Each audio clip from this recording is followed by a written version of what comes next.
दिव्याय नमः दिव्यलिङ्गाय नमः भवाय नमः भवलिङ्गाय नमः शर्वाय नमः शर्वलिङ्गाय नमः शिवाय नमः शिवलिङ्गाय नमः ज्वलाय नमः ज्वललिङ्गाय नमः आत्माय नमः आत्मलिङ्गाय नमः परमाय नमः परमलिङ्गाय नमः एकसोमस्य सूर्यस्य सर्वलिङ्गं स्थापयति पाणिमन्त्रं पवित्रम् सद्यो जातं प्रपद्यामि सद्यो जाताय वै नमो नमः भवे भवेनाति भवे भवस्व मां भवोद्भवाय नमः वामदेवाय नमो ज्येष्ठाय नमः श्रेष्ठाय नमो रुद्राय नमः कालाय नमः कलविकरणाय नमो बलविकरणाय नमो बलाय नमो बलप्रमथनाय नमः सर्वभूतदमनाय नमो मनोन्मनाय नमः अघोरेभ्यो घोरेभ्यो घोरघोरकरेभ्यः सर्वेभ्यः सर्वशर्वेभ्यो नमस्ते अस्तु रुद्ररूपेभ्यः तत्पुरुषाय विद्महे महादेवाय धीमहि तन्नो रुद्रः प्रचोदयात् ईशानः सर्वविद्यानाम् ईश्वरः सर्वभूतानां ब्रह्माधिपतिर्ब्रह्मणोऽधिपतिर्ब्रह्मा शिवो मे अस्तु सदा शिवो नमो हिरण्यबाहवे हिरण्यवर्णाय हिरण्यरूपाय हिरण्यपतयेऽम्बिकापतये उमापतये पशुपतये नमो नमः ऋतं सत्यं परं ब्रह्म पुरुषं कृष्णपिङ्गलम् ऊर्ध्वरेतं विरूपाक्षं विश्वरूपाय वै नमो नमः सर्वो वै रुद्रस्तस्मै रुद्राय नमोऽस्तु पुरुषो वै रुद्रः सन्महो नमो नमः विश्वं भूतं भुवनं चित्रं बहुधा जातं जायमानं जयते सर्वो ह्येष रुद्रस्तस्मै रुद्राय नमोऽस्तु कद्रुदाय प्रचेतसे विदुष्टमाय कव्यसे वोचेम शन्तमधुं हृदे सर्वो ह्येष रुद्रस्तस्मै रुद्राय नमोऽस्तु ॐ शान्ति शान्ति शान्ति।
ॐ निर्मलायै नमः।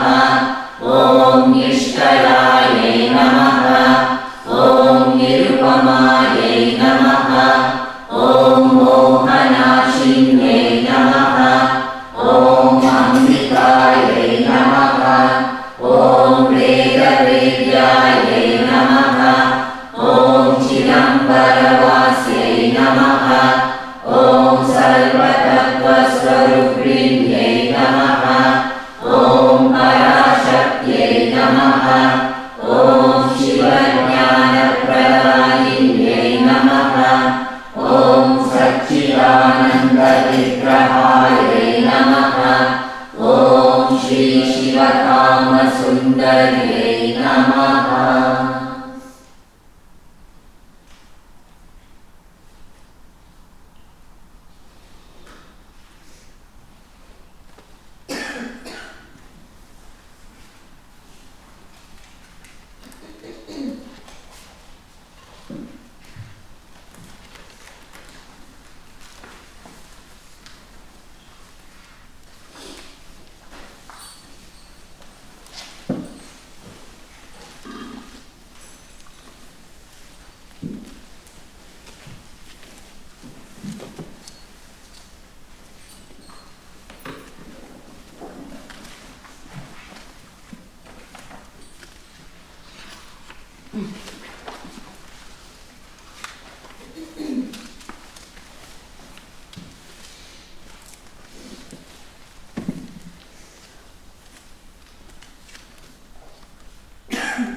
स्तुत्यै भद्रायै यदानतात्मतां कामग्निवर्णां तपसा ज्वलन्तीं वैरोचनीं कर्मफलेषु दुष्टां दुर्गां देवीं शरणमहं प्रपद्ये सुतरां नाशयते तमः।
The self does not come or go. It is not born, and it never dies. Here and there, now and then, and such do not apply to it.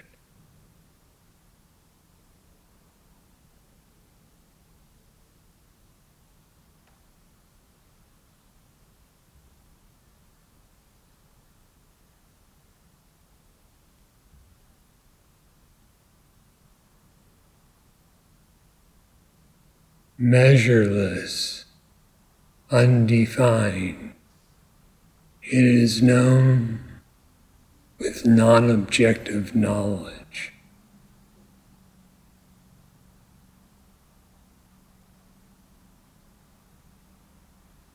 The self is indivisible and undifferentiated, and so is the nature of its knowledge, which is devoid of the threefold division of knower, knowing, and known.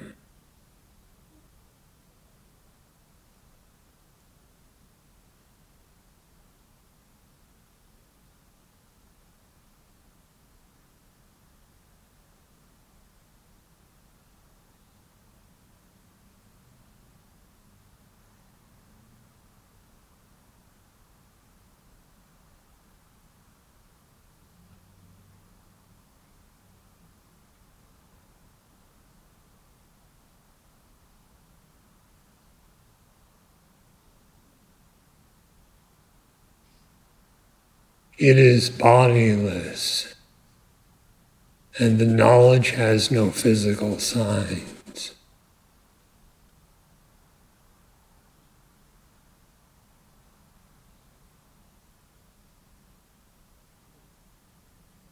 It is transcendent of the mind,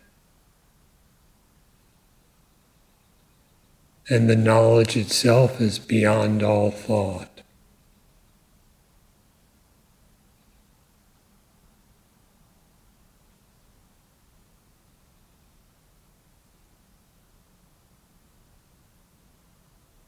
It is innately egoless.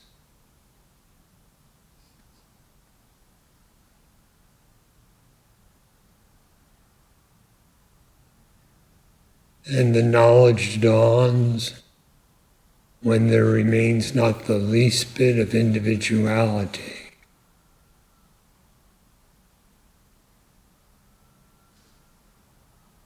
The false assumption that is responsible for all illusion.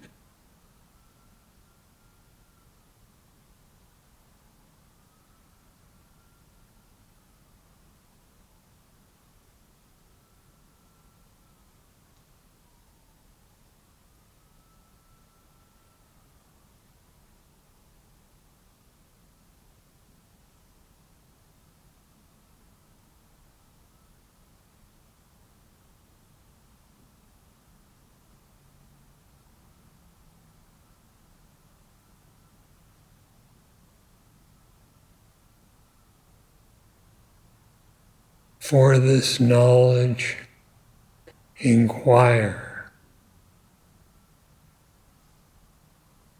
Inquire at the very same depth that you know that you exist.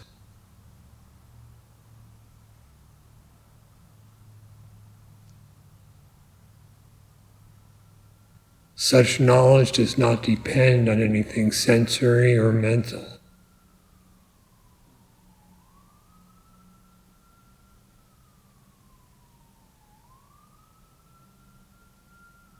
And because it is such, if you inquire, who am I, you arrive at absolute certainty.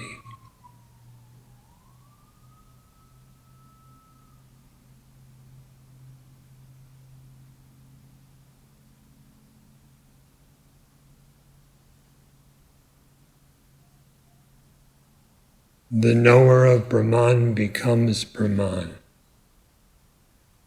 The knower of Brahman is Brahman.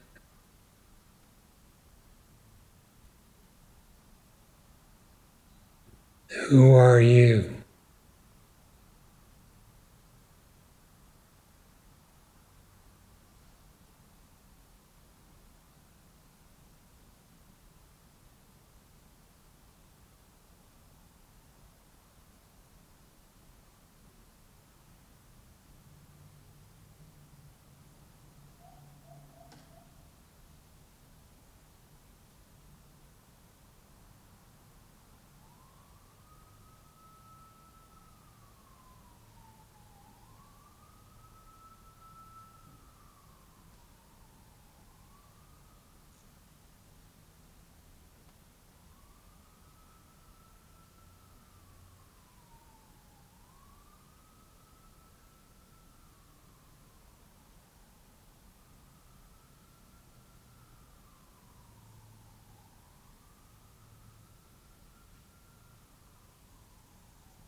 Who is there that is not the self?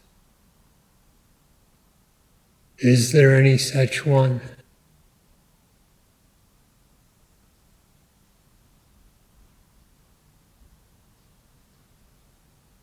Are there two selves?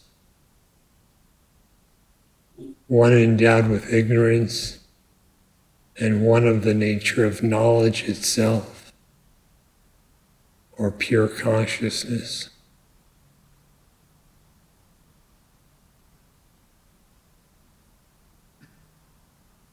The self, beyond any modification and invariable in its nature, is only one.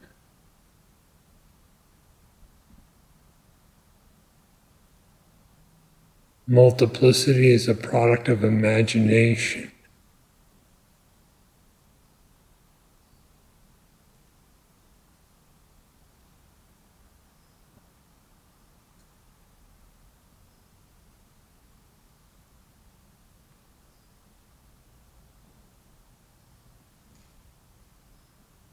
You are only one. What is the nature of this one?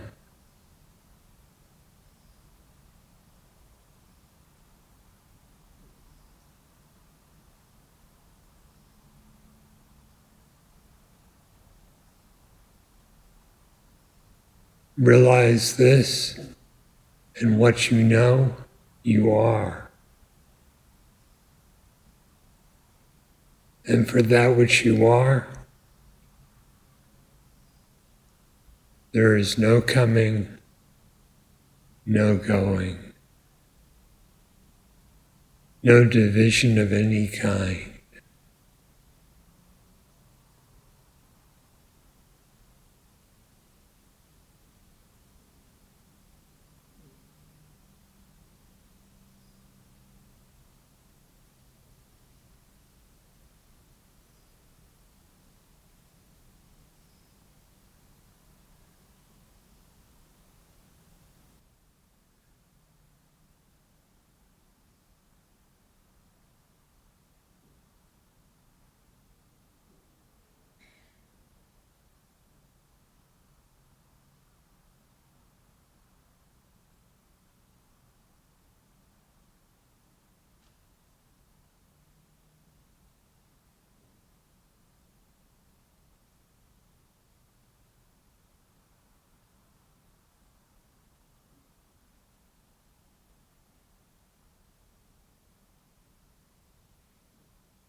it is clear to me that self-inquiry is the best means for knowing or that knowledge, the self-knowledge.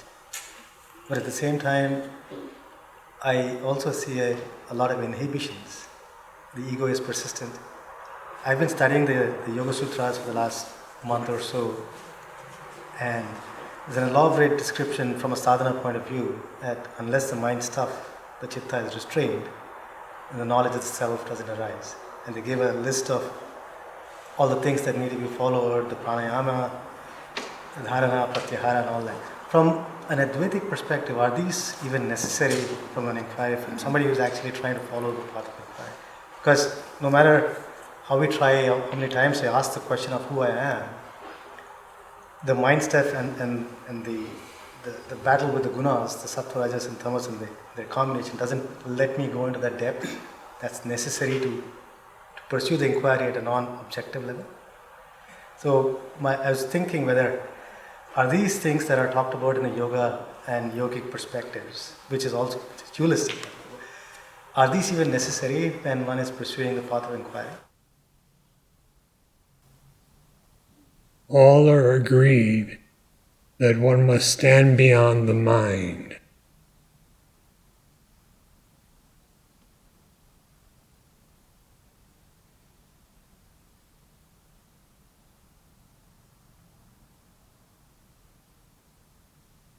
Even now you are beyond the mind, for you know it and it does not know you.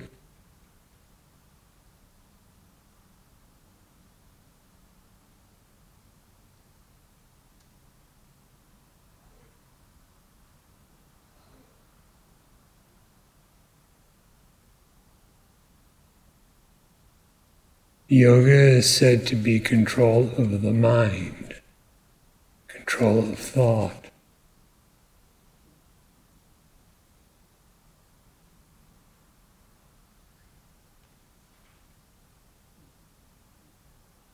So how can you be free from thought?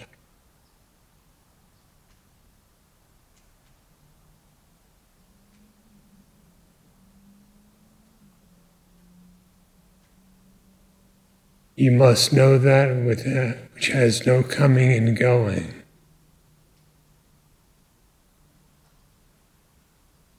And identify yourself as that alone.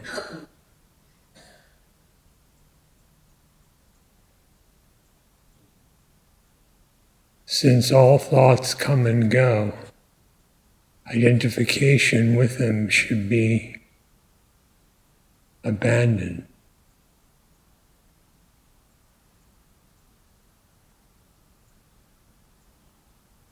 What is the direct means for doing so?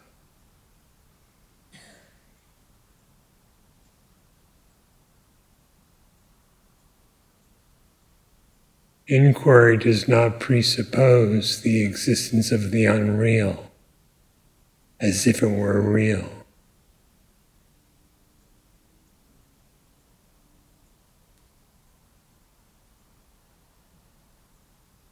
If there has been a separation, yoga must be sought.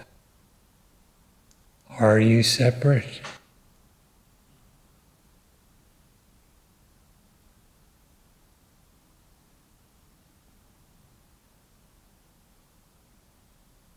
If one is inclined to engage in the various practices of Ashtanga yoga and such, let him do so. In the end, he must come to self-knowledge.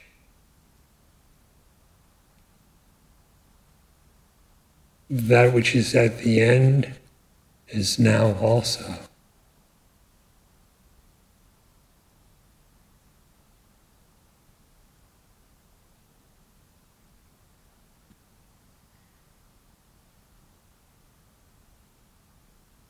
So if you take up the steps of yoga, just don't stop there.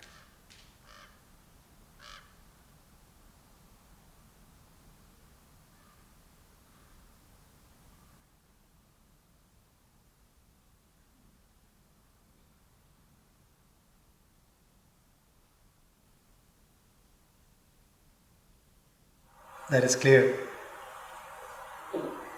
But from an upasana point of view, they talk about these yamas and niyamas, the ahimsa, the practice, the cultivated practice of ahimsa and all such.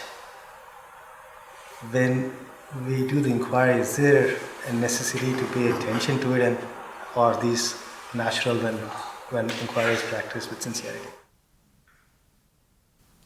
Inquiry comprises all. And if the self is known, there is nothing further to be known.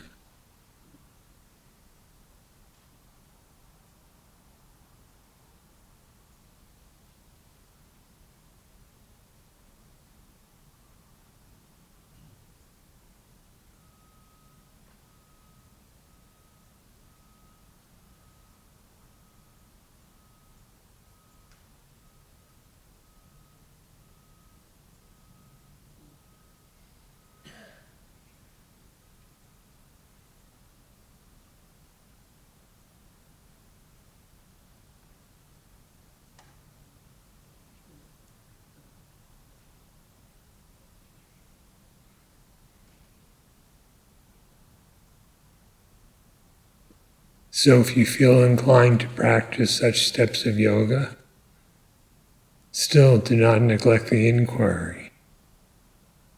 Inquire for whom those steps are. For whom is yoga? For whom is viyoga, separation? If you do not feel so inclined to practice those steps, don't forget to inquire.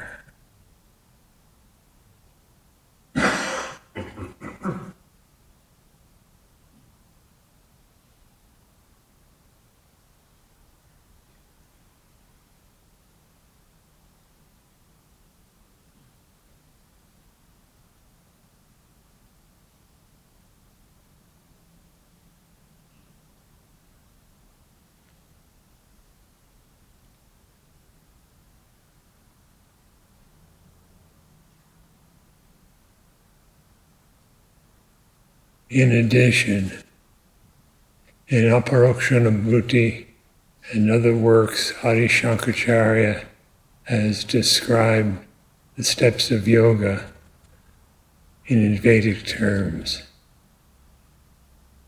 You can look at that.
I've been meditating on what you said last week about freedom, and that to realize it, cease the objectifying tendency. And you said it starts with the idea of an object that then becomes a pseudo-subject.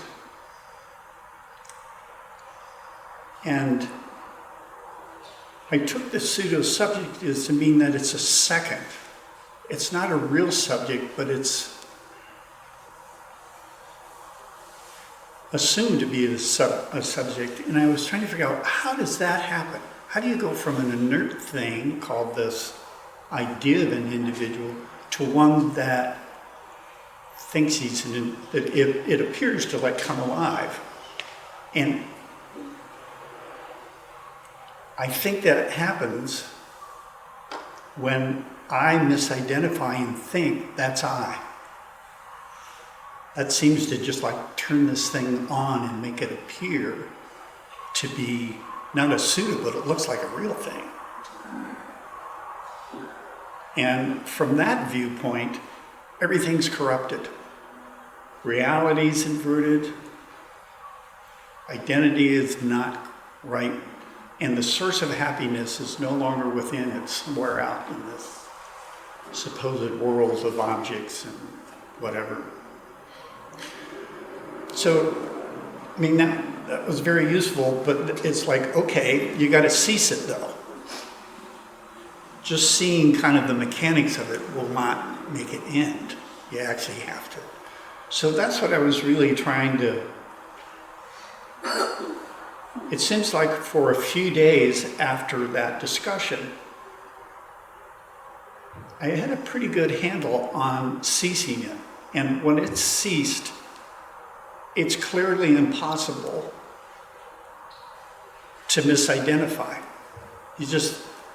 There's none of the stuff there to even get a hold of to make that start to happen. But as the week crept on, and I kept diving into 5 flowers, because that's my anchor. And I was even going like, okay, who is it that is not ceasing the objectifying tendency? And I was able to, keep going back into it, but it isn't dead. That tendency is not permanently ceased.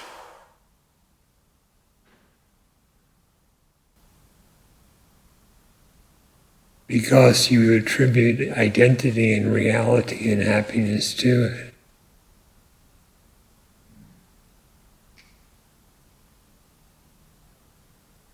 So then what is the nature of the one who misidentifies?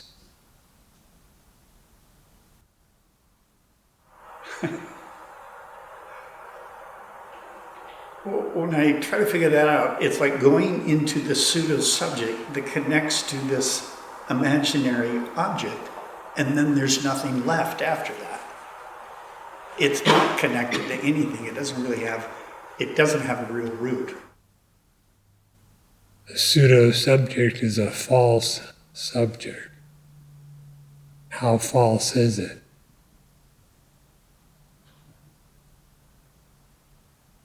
How real is the reality and how unreal is the unreal?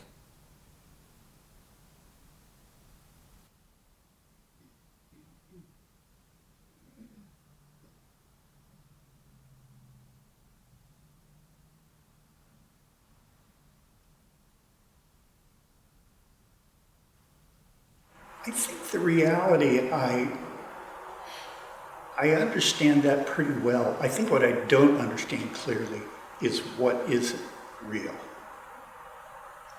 Thoroughly understand that the unreal really is unreal and non-existent. That's what it feels like my focus needs to be on, because I can ask myself, do I exist, and is that real? And that's doubt-free and feels certain. But you must know the nature of that existence, and to do so, you must remove the misidentifications that form the various tendencies in the mind. I'm sorry, I lost you. In order to know that existence, I missed a couple words in there. In order to know the existence, what its nature is, you need to inquire into the various misidentifications that form the tendencies in the mind. Okay, so then it's incorrect for me to think that I actually know that, what I just said. That's correct. Because if I truly knew that, Okay. A pseudo-subject has no consciousness of its own. It appears as the notion I. For purposes of explanation, various Vedanta works treat of it as shining in with Chidabhasa, reflected light, or distortion. The word means both.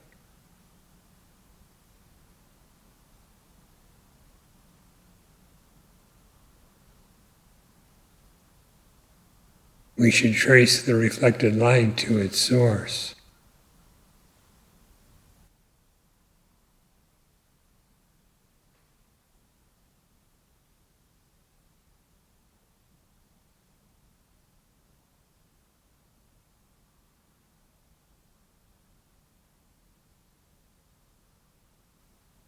So I'm trying to do that now. So when you say reflected light, I'm looking at the pseudo subject as the reflected light. As if endowed with an ability to know. But a pseudo or unreal subject has no ability to know. Its apparent ability to know, its apparent light is borrowed or reflected.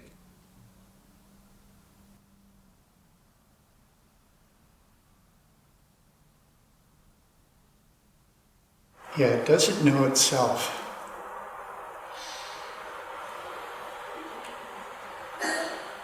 And when I say when it doesn't know itself, then it's kind of like, well, what is this thing I'm actually referring to? And it starts to... So you should strive for that which has no individuality.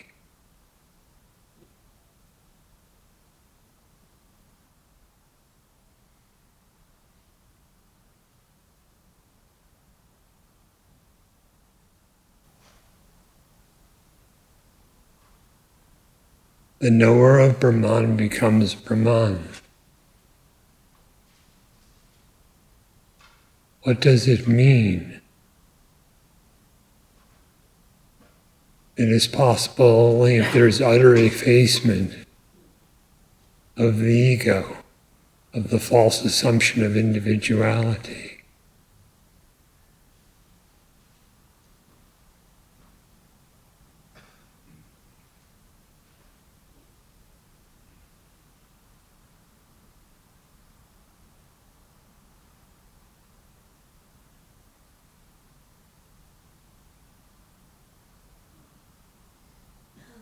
So destroy from top to bottom everything that constitutes the characteristics of the individual.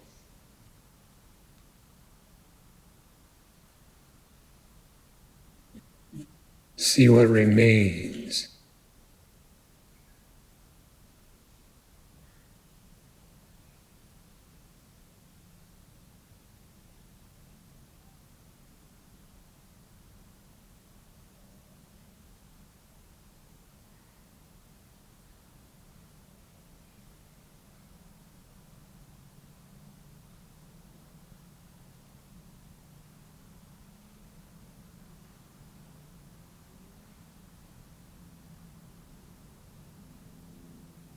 To destroy all that is necessary is to know its falseness.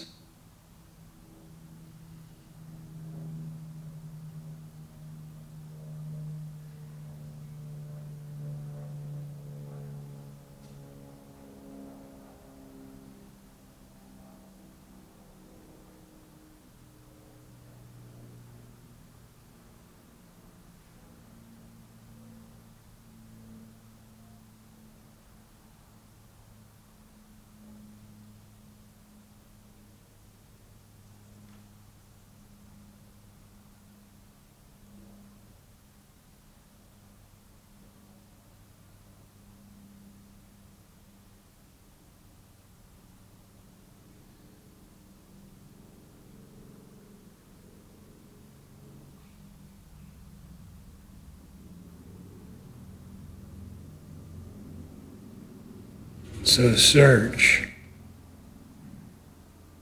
Determine what you consider yourself to be that is not actually yourself.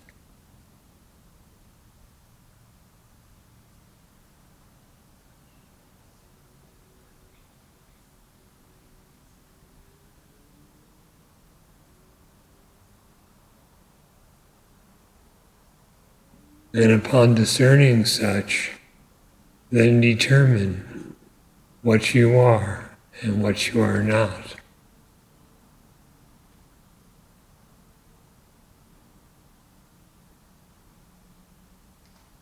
Such discrimination replaces identity and reality and happiness in their rightful place.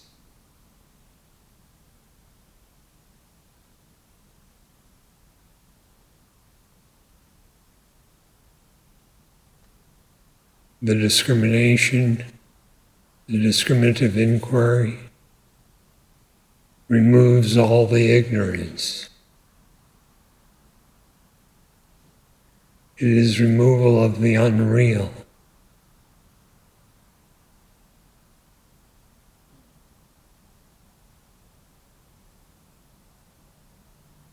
And it itself remains as the residuum of unmodified, indivisible consciousness, or pure being.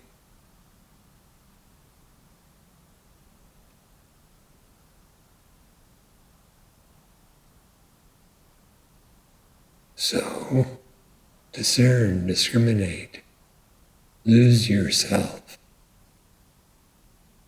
and thereby find yourself.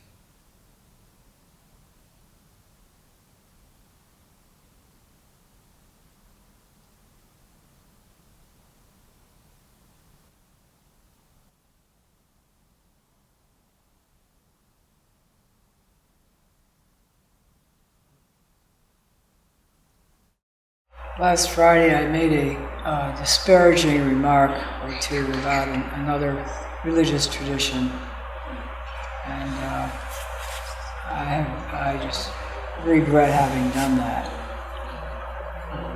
I've been thinking about it ever since, which is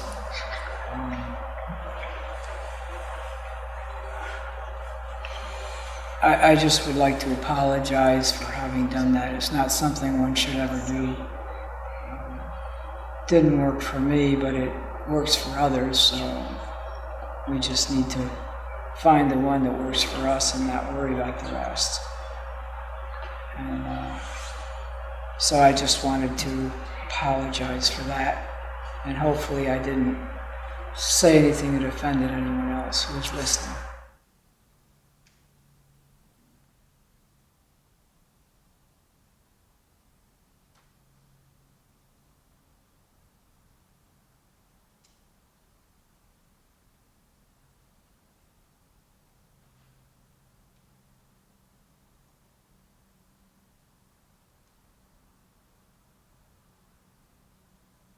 I have a fairly, what might be a simple practical question asked many, many times. So when we come here, I remember listening to you and you point us back to ourselves. It's easy. Could you speak up just a little bit? Sure, sure.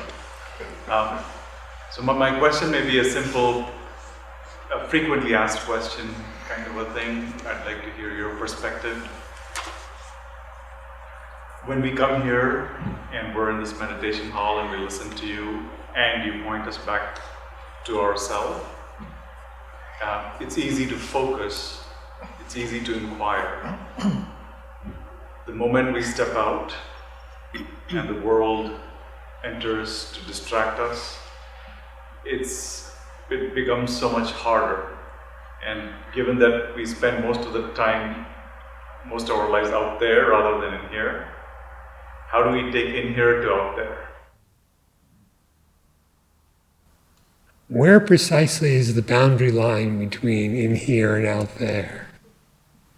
It's the decibel level of distraction in my mind.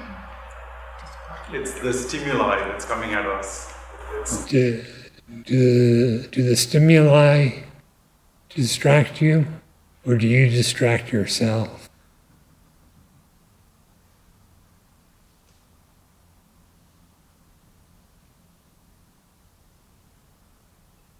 If we regard the outer situation as determining our state, we're bound. We have no say in the matter. If, on the other hand, we recognize that your state is completely within your hands,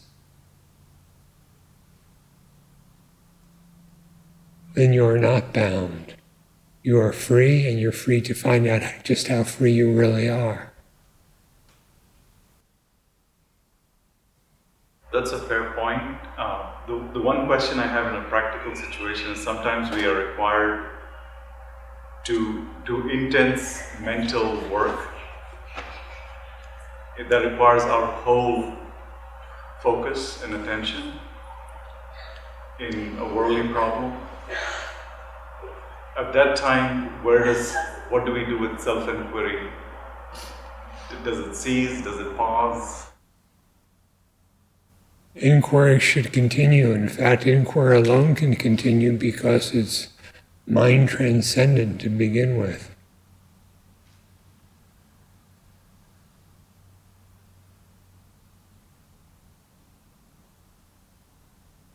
A thought-based practice will become interrupted in what you describe. Inquiry transcends thought, and it is no more interrupted than your own sense of existence is interrupted, which never happens.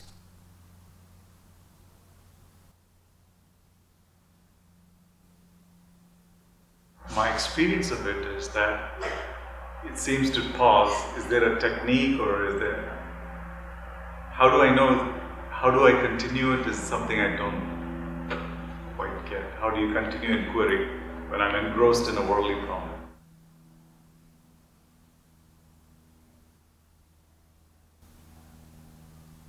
Who is it that sees the world?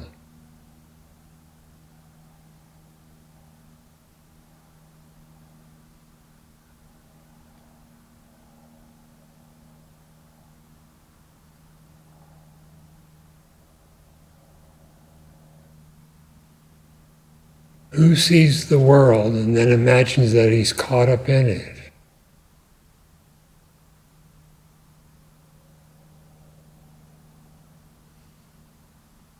Inquiry is not a pattern of thinking.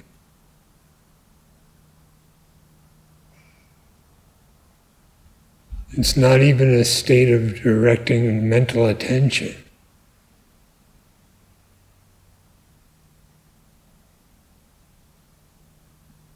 It's the knowledge of consciousness by consciousness, which is self-luminous in nature.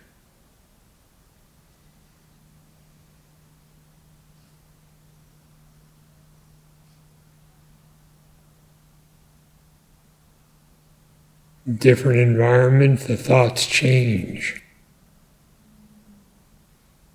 Does existence change? Does consciousness change?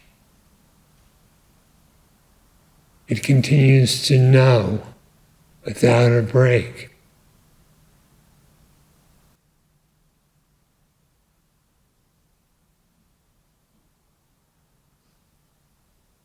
Does that mean there's nothing to do?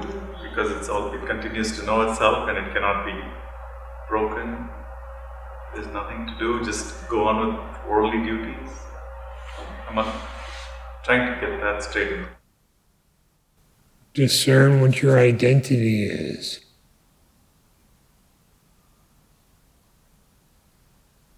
Is it just the self? Or do you mistake yourself for other things, such as the body?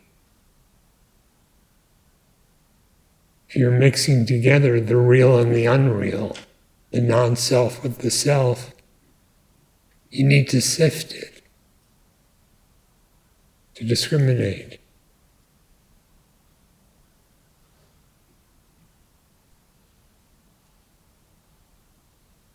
In the statement, I just go on with my duties in the world, etc. What is the definition of the I?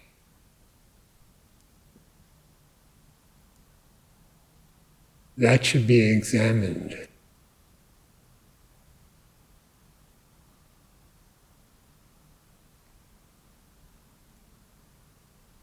And there's no better time to make such inquiry than now and always.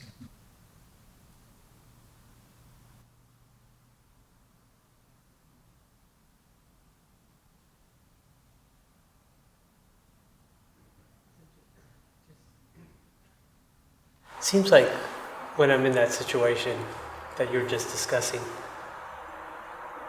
the problem is that I believe I'm somehow in thought.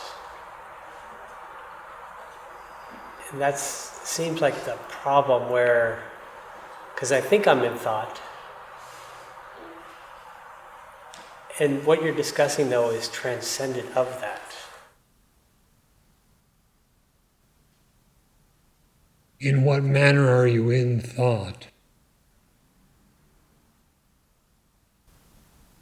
In belief in that case. In a belief that I'm in thought. There's no knowledge. Which thought are you in?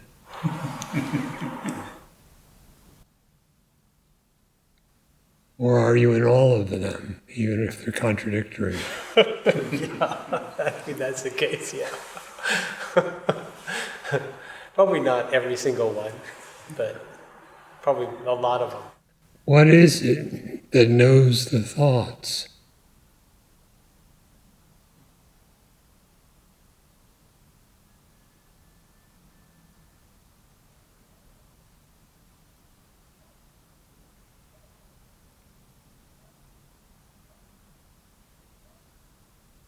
They do not shine by themselves.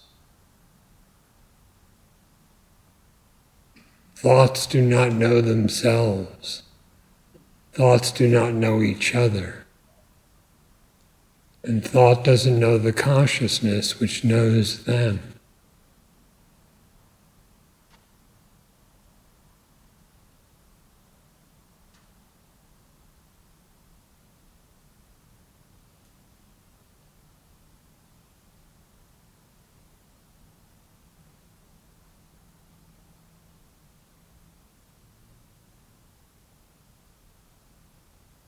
While the thoughts appear in you, it's only delusion that makes you feel that you're in the thoughts.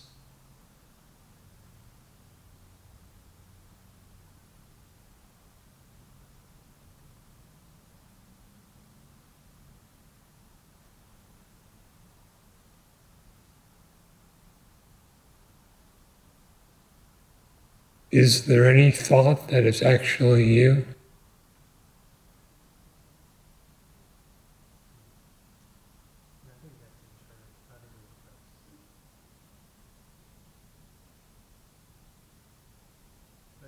Then do a bunch of such become any more you?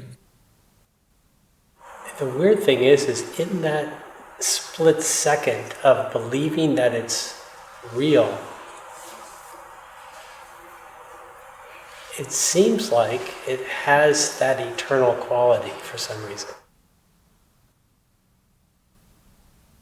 That's a testimony for the power of belief, not for the truth of the thoughts. Yeah, because it's long gone.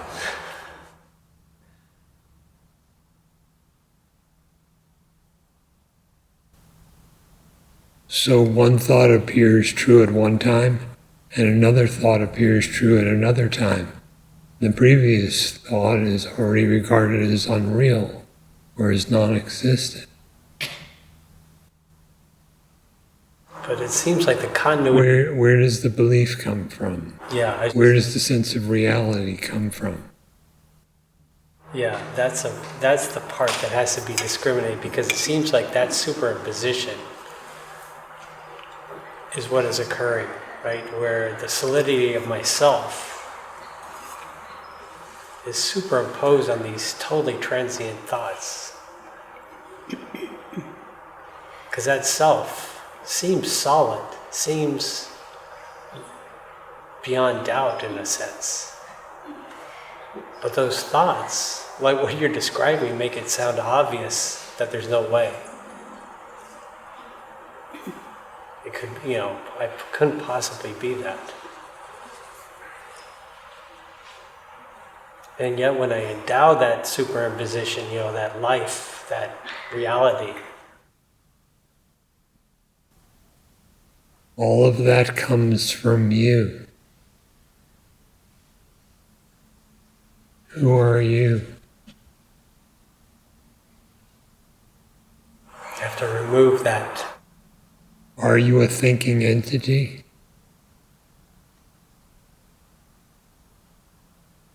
If you were, thought should be present all the time, but it's not.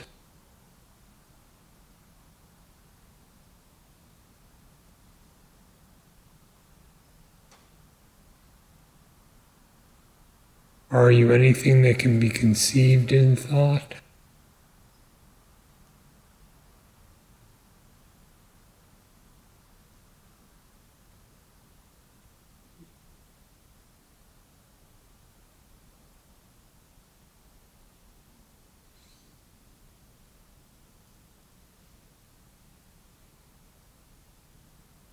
You yourself endow the thoughts with their apparent validity.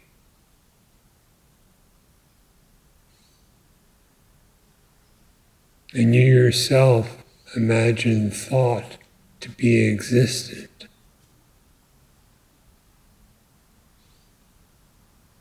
But thought is never a valid definition of the self. It never actually exists. While you, the infinite consciousness, always are.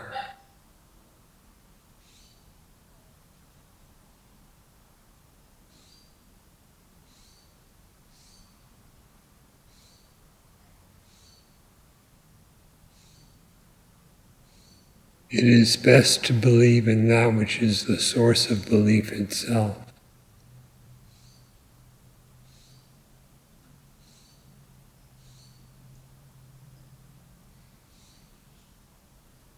That's what you mean by discrimination. By returning, I guess,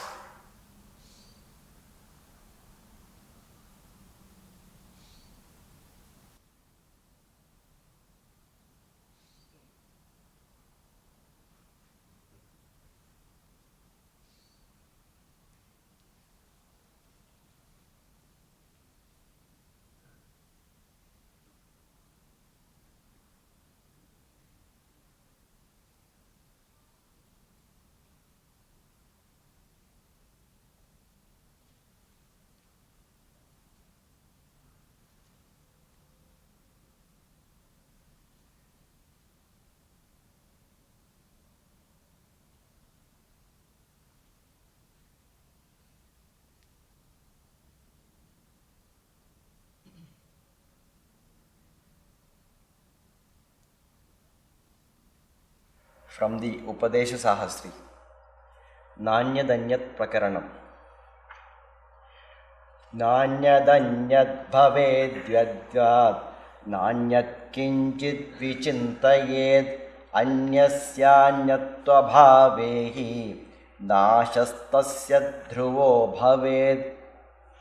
The impossibility of one being another. As one cannot become another, one should not consider Brahman to be different from oneself. For if one becomes another, one is sure to be destroyed. Smarato drishyate drishtam pate chitramivarpitam yatra yena tatau jneyo sattvakshetrajna samjnakau. Things seen in the waking state are seen like a picture painted on a canvas when one remembers them. Those by and in which they are so seen are respectively known to be the individual self and the intellect. Phalantam chanubhutam yad dyutam kartadikarakaihi smaryamanam hi karmastham purvam karmaiva tacchitaha. What is perceived to have a relation and the entailing results is found to be in the category of objects when it is remembered. The seat, the intellect, therefore, in which it was perceived before, was an object of consciousness. Drashtuschanyat bhaved drishyam drishyatvat khatavatsada drishya drashta sajatiyo nadhivat sakshitanyadha. The seen, that is the intellect, is always different from the seer, as it is an object of knowledge like a jar. The seer is of a nature different from that of the seen.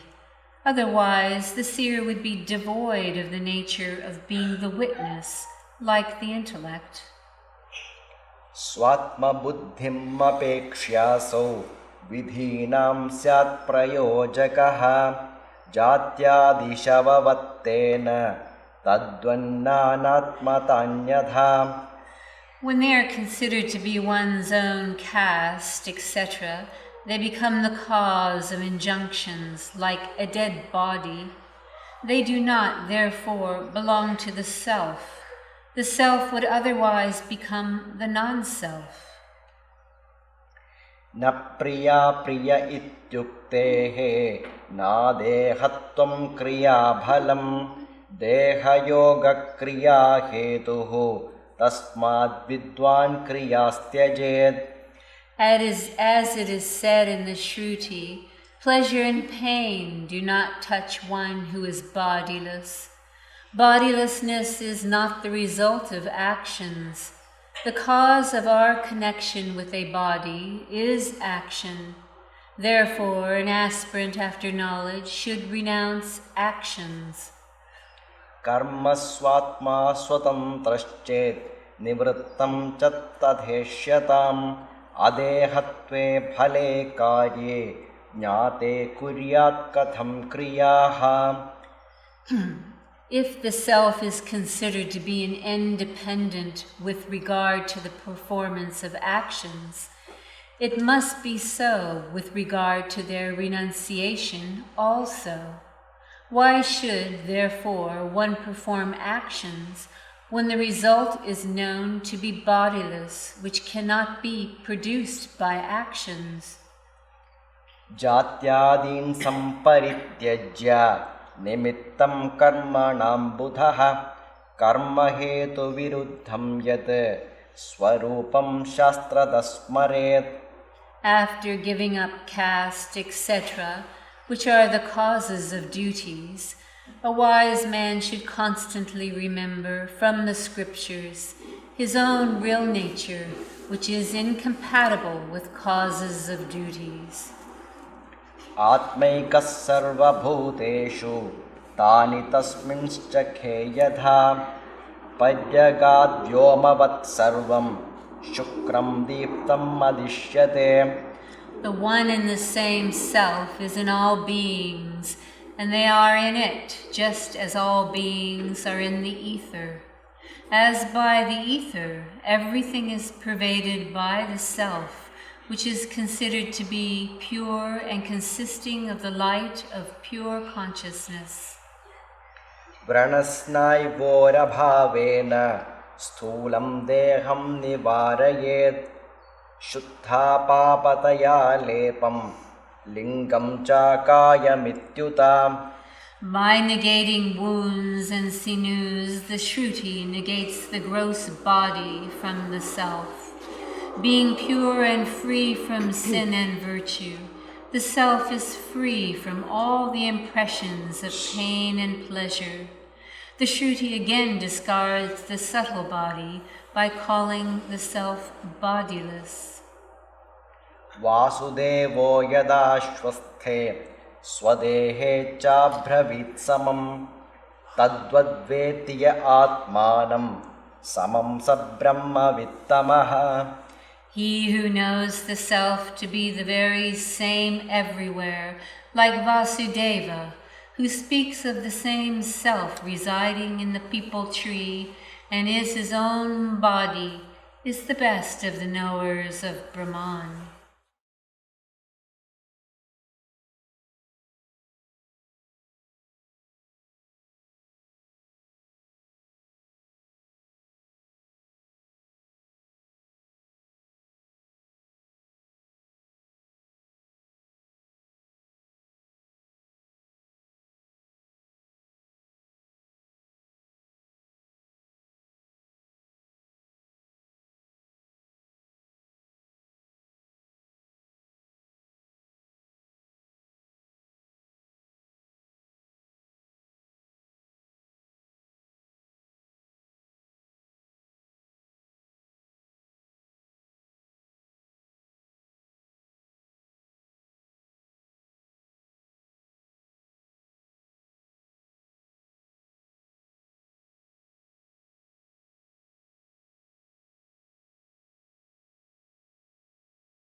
எனக்கையலாய் ஜாதி இல்லை நீதி இல்லை, எனக்கையலாய் கோத்திரமும் குலமும் இல்லை, எனக்கையலாய் தந்தை இல்லை தாயும் இல்லை, எனக்கையலாய் தமரும் இல்லை பிறரும் இல்லை, எனக்கையலாய் நயவரில்லை பகைவர் இல்லை, எனக்கையலாய் நிந்த இல்லை ஸ்துதியும் இல்லை, எனக்கையலாய் எவையும் இல்லை பரமே நான் என்று எப்போதும் பாவித்து சாந்தனாவாய்.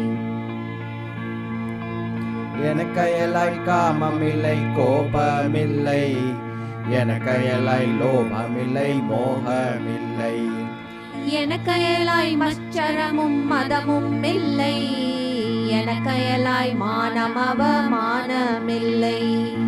எனக்கையலாய் பயமும் இல்லை நயமும் இல்லை, எனக்கையலாய் பாசமில்லை நாசமில்லை, எனக்கையலாய் எவையும் இல்லை பரமே நான் என்று எப்போதும் பாவித்து சாந்தனாவாய். எனக்கையலாய் உயர்வும் இல்லை தாழ்வும் இல்லை, எனக்கையலாய் உய்யும் ஒரு விருத்தி இல்லை, எனக்கையலாய் போகமில்லை போத்தாவில்லை, எனக்கையலாய் போக்கியமாம் பொருளும் இல்லை, எனக்கையலாய் கர்மமில்லை கர்த்தாவில்லை, எனக்கையலாய் காரியமாம் பொருளும் இல்லை, எனக்கையலாய் எவையும் இல்லை பரமே நான் என்று எப்போதும் பாவித்து சாந்தனாவாய். எனக்கையலாய் தேகமில்லை ஜன்மமில்லை, எனக்கையலாய் சைஷவ யௌவனமும் இல்லை, எனக்கையலாய் ஜரையும் இல்லை மரணமில்லை, எனக்கையலாய் சிறிதும் ஒரு விகாரமில்லை, எனக்கையலாய் உள்ளும் இல்லை வெளியும் இல்லை, எனக்கையலாய் அடிநடுவு முடிவும் இல்லை, எனக்கையலாய் எவையும் இல்லை பரமே நான் என்று எப்போதும் பாவித்து சாந்தனாவாய். எனக்கையலாய் பூதமில்லை புவனமில்லை, எனக்கையலாய் பௌதிகமாம் பொருளும் இல்லை, எனக்கையலாய் சலனமில்லை சாந்தி இல்லை, எனக்கையலாய் சக்தி இல்லை சித்தி இல்லை, எனக்கையலாய் பவமில்லை பந்தமில்லை, எனக்கையலாய் பரமும் இல்லை வீடும் இல்லை, எனக்கயலாய் எவையும் இல்லை பரமே நான் என்று எப்போதும் பாவித்து சாந்தனாவாய். எனக்கயலாய் சைவ முதல் மதமும் இல்லை, எனக்கயலாய் சிவ முதலாம் தெய்வமில்லை. எனக்கயலாய் சொல்லிய ஆகமமும் இல்லை, எனக்கயலாய் ஸ்ருதி இல்லை நூலும் இல்லை. எனக்கயலாய் ஸ்மிருதி இல்லை புராணமில்லை, எனக்கயலாய் மேவும் இதிகாசமில்லை. எனக்கயலாய் எவையும் இல்லை பரமே நான் என்று எப்போதும் பாவித்து சாந்தனாவாய். எனக்கயலாய் தள்ளியிடும் பொருளும் இல்லை, எனக்கயலாய் கூட்டியிடும் பொருளும் இல்லை. எனக்கயலாய் சத்தியமாம் பொருளும் இல்லை, எனக்கயலாய் மித்தை எனும் பொருளும் இல்லை. எனக்கயலாய் திருஷ்யமாம் பொருளும் இல்லை, எனக்கயலாய் திருக்கான பொருளும் இல்லை.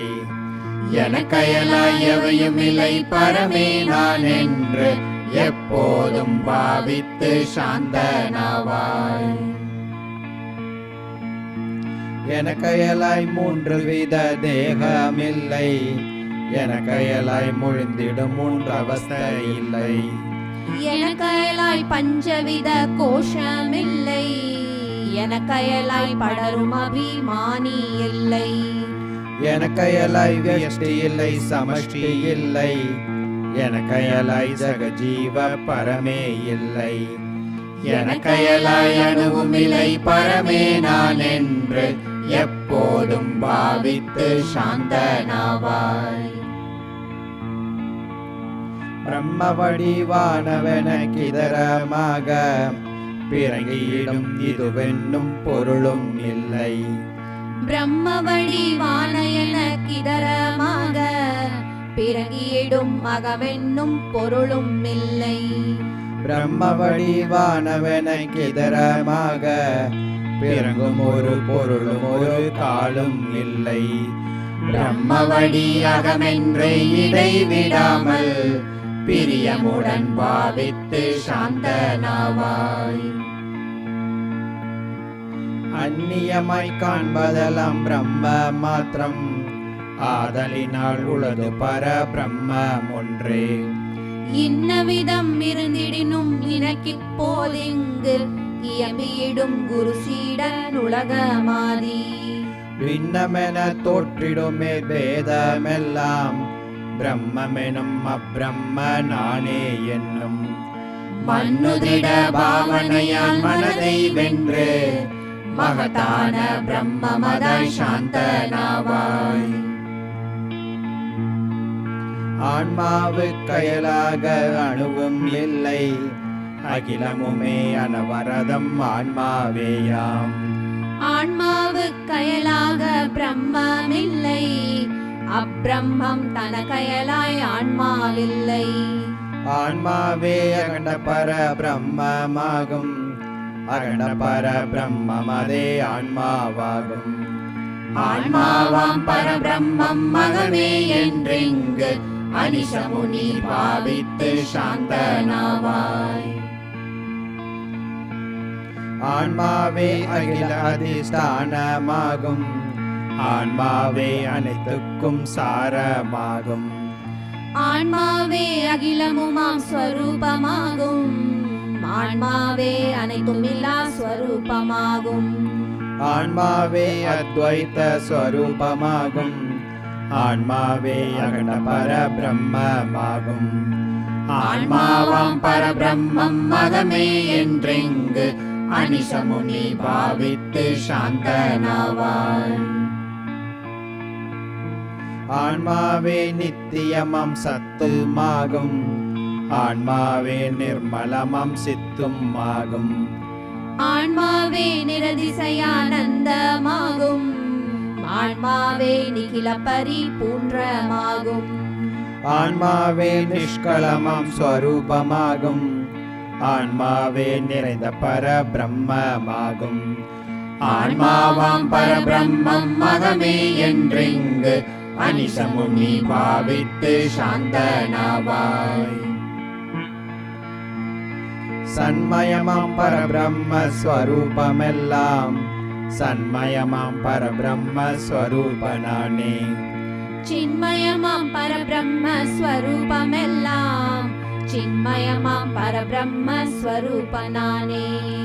நின்மலமாம் பரபிரம்மஸ்வரூபமெல்லாம் நின்மலமாம் பரபிரம்ம நானே என்று தன்மயமாம் பாவனையால் மனதை வென்று தற்பரமே தானாகி சாந்தனாவாய். அகிலமுமே பரபிரம்மம் ஐயமில்லை அகமந்த பரபிரம்மம் ஐயமில்லை. நிகிலமுமாம் பரபிரம்மம் அது நான் என்றே நிரந்தரமாய் பாவித்து மனதை வென்று சுககணமாம் பரபிரம்மம் தானேயாகி சும்மாவே இருக்கின்ற சாந்திதானே. தகமை மிகும் பூஜனையாம் தானமாகும் தவமாகும் ஜபமாகும் சமாதியாமே. ஆதலினால் அமலமதா மனதினாலே அனவரதம் பரபிரம்ம விசாரம் செய்தே. போதகண பரபிரம்மம் தானே எல்லாம் பூரணமாம் பரபிரம்மம் அது நான் என்று சாதகமாம் பாவனையாய் திருடமாய் செய்து சஞ்சலமாய் உள மனதை நன்றாய் வென்று சோதிமிகும் பரபிரம்மம் தானேயாகி சும்மாவே இருக்கின்ற சாந்தி சார்வாய். விஸ்தரமாம் வாரிதியில் தோன்றா நின்ற வீசி முதல் வாரிதியே ஆவதே போல் சித்துருவாம் என்னிடையில் தோன்றா நின்ற ஜெகஜீவ பரங்களெல்லாம் சித்தா நானே. அஸ்திரமான் நான் என்றும் பிரம்மென்றே அனவரதம் பாவித்து மனதை வென்று சுத்தமதாம் பரபிரம்மம் தானேயாகி சும்மாவே இருக்கின்ற சாந்தி சார்வாய். நில்லாமல் எங்கும் ஒரு நிகழ்வாய் நின்ற நிகில பரிபூரணமாம் பிரம்ம ரூபம் அல்லாமல் ஓரணுவும் எங்கும் இல்லை அகிலமுமே அகண்ட பரபிரம்மமேயாம். எல்லாமாம் பரபிரம்ம நானே என்றெங்கு எப்போதும் பாவித்து மனதை வென்று சொல்லாலும் சொல்லவோனா பரமேயாகி சும்மாவே இருக்கின்ற சாந்தி சார்வாய். பூதமோடு பௌதிகமும் புவனம் யாவும் புராண முதல் புகழ்கின்ற பலவானூடும் வேதமோடு வேதாந்தம் அவற்றின் கேள்வி வேறறவே அதன் மனநம் நிதித்தியாசாசம். இது முதல்ல பொருளும் என்றும் இல்லை எல்லாமும் பரபிரம்மம் அது நான் என்றே சாதகமாம் பாவனையால் மனதை வென்று சற்றேனும் சலியாது சாந்தனாவாய். அறைந்த பொருள் அனைத்தையுமே வாக்கு மாத்திரம் ஆகாமல்லாதரவாய் மனதில் கொண்டு செறிந்த மனதொருமையுடன் எல்லாம் என்றும் சின்மயமாம் பரபிரம்மம் அது நான் என்றே நிறைந்த பரபாவனையான் மனதை வென்று நிச்சலனாய் எப்போதும் சாந்தனாவாய். அறைந்ததெல்லாம் சத்தியமே ஐயமில்லை அகண்ட பர சிவனானை ஐயமில்லை. மனதனிலால் செய்வதுவே செய்ததாகும் மற்றொன்றால் செய்வதெல்லாம் செய்ததாகாது. தினமும் திருடமான மனதினாலே திருஷியமாய் காண்பதெல்லாம் திருக்கேயான அனந்த பர பிரம்மெனும் அது நான் என்னும் அகண்ட பர பாவனையே செய்வாயாகில் கணந்தரும் பாவனையால் மனதை வென்று கலங்காமல் எப்போதும் சாந்தனாவாய். மனதென்றும் வாக்கென்றும் மற்றதென்றும் மருவிய இப்பேதமுமே எனக்கிங்கில்லை. கனவிலுறும் பொருள்களிலே பொருளை ஏனும் காண்கின்ற தனக்கயலாய் கண்டதுண்டோ? நனவிலுறும் பொருட்களும் அவ்விதமேயாக நாடியிடு ஞான வடிவான நானே. எனுமுறமாம் பாவனையால் மனதை வென்று ஏகபர வடிவாகி சாந்தனாவாய். சகலமுமே சின்மயமாம் பிரம்மென்றும் சந்ததம் அப்பர பிரம்ம நானே என்றும் அகமுறவே பாவிப்போர் மனதை வென்ற அகண்டபர வடிவாகி சாந்தனாவர். நிகில ஜெகநாயகனாம் சிவனனுக்கு நிகழ்த்தியவா நிதகனின குறைத்தேனெல்லாம். தகைமை மிகும் இப்பொருளை கேட்டுணர்ந்தோர் தப்பாது பரபிரம்மம் தானேயாவர். சுருதி முடி வாக்கியமே சொன்னதோர்ந்து சூக்ஷ்மனுள் வழி சென்று பரசிவத்தை அருமையுடன் பாவித்து அருள் பெற்றோரே அலைமனதின் விகல்பமதாம் ஜெகஜீவாதி. சர்வமுமே பிரம்மெனும் சாட்சாத்காரம் சார்ந்ததனால் மோட்ச சுகம் சார்வரென்றே.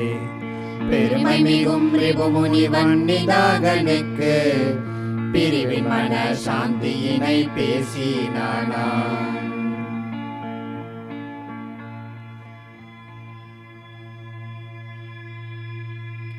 தவ்வியோடு மனத்தின் விகற்பமாய் தங்குகின்ற ஜக முதல் யாவுமே எவ்வமின்றிய சித்பரமாமெனும் ஏகமாமது நாமெனும் சிந்தையால் இவ்விகல்ப மனம் தவிர்ந்தென்றுமே ஏக சாந்தி இசைந்திடலாமெனல். இவ்விகல்ப மனம் தவிர்ந்தென்றுமே ஏக சாந்தி இசைந்திடலாமெனல். திவ்யானந்த தாண்டவம் ஆடுனம் தேவதேவன் அகண்டஸ்வரூபமே. திவ்யானந்த தாண்டவம் ஆடுனம் தேவதேவன் அகண்டஸ்வரூபமே. தேவதேவன் அகண்டஸ்வரூபமே.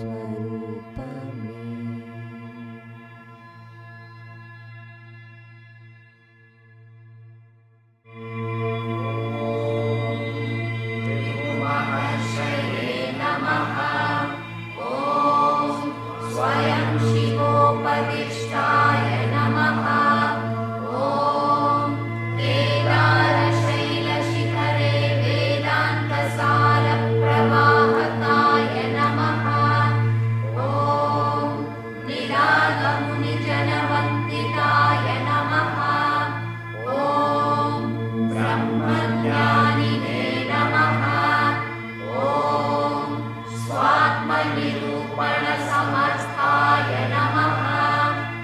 ॐ सच्चिदानन्दस्वरूपाय नमः।